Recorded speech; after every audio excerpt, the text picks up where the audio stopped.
My second principle is simply invest in yourself. And I think this is something that people don't do anywhere near enough.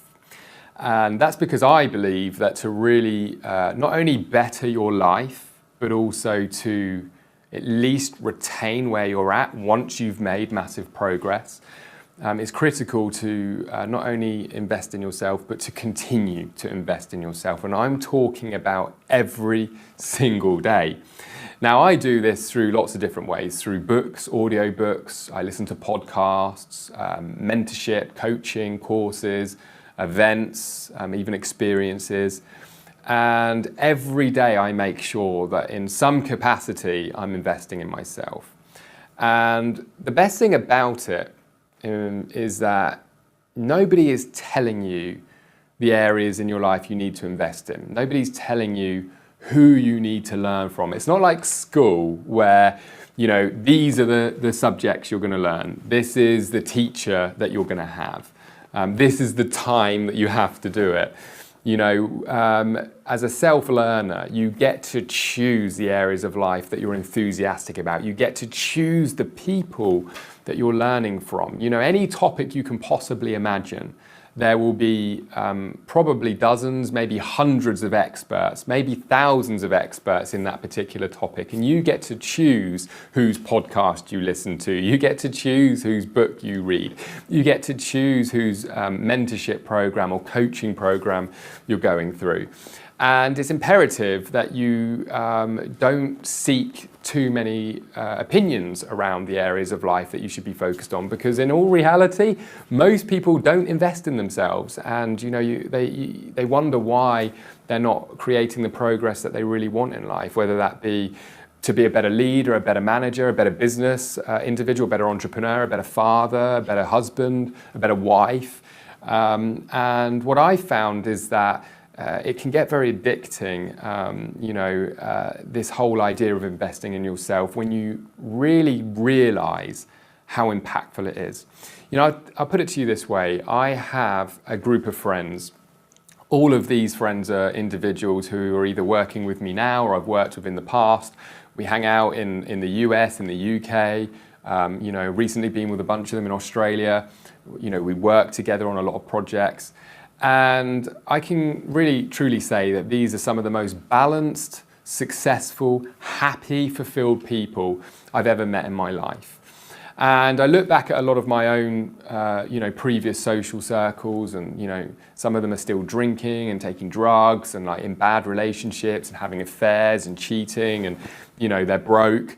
And these are the type of people that always used to laugh at me that I would go and spend 10 grand on a seminar, or, listen to Tony Robbins, or, wanted to go to a motivational event.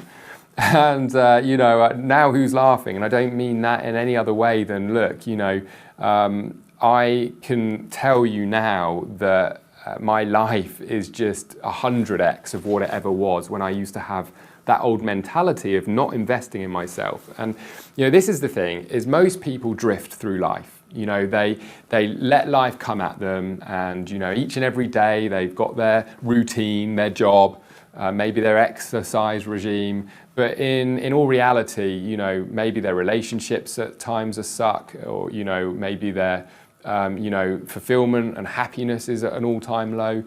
And the downside is that most of these people just wait it out. It's like, it's the wrong partner, it's the wrong job, it's the wrong business, it's the wrong this, it's the wrong that. Maybe one day something will come along that, takes me out of this situation. And, these are the people that end up, living a very mediocre, unfulfilled life.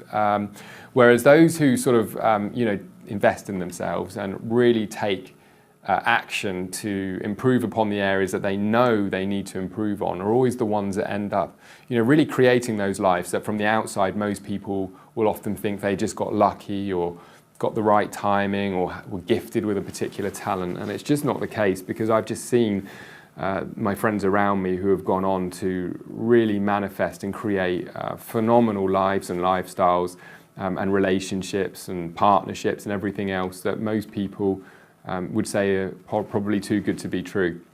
And so the exercise I would say that everyone needs to do is, look in your diary and what is in your diary over the next 6 to 12 months that demonstrates that you're investing in yourself. You know, if I was to look in my diary on my phone right now, go onto my calendar, I can tell you that I've got 4 seminars coming up in the next 3, maybe 4 months, everywhere from the UK to the USA. I've got an event that we're holding in Dominican Republic. And these are all events to invest in myself and to sort of take my life to a whole new level. And I know that the people I'm going to be rubbing shoulders with and learning from, you know, have achieved or are achieving the things that I know are important to me in life.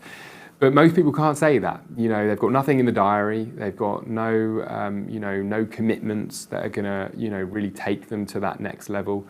And so if that's you, if you do find you're in that situation, which, you know, is often the case for most people, then take the time to think about that and start looking at your diary as an opportunity to fill up with things that you are making happen by being proactive and seeking the opportunities, the people, you know, the things that are going to help you grow, and fill it up. You know, fill up. Maybe give yourself a challenge to just get 5 things in the diary over the next 6 months that you're going to commit to invest in yourselves and get you closer to your goal.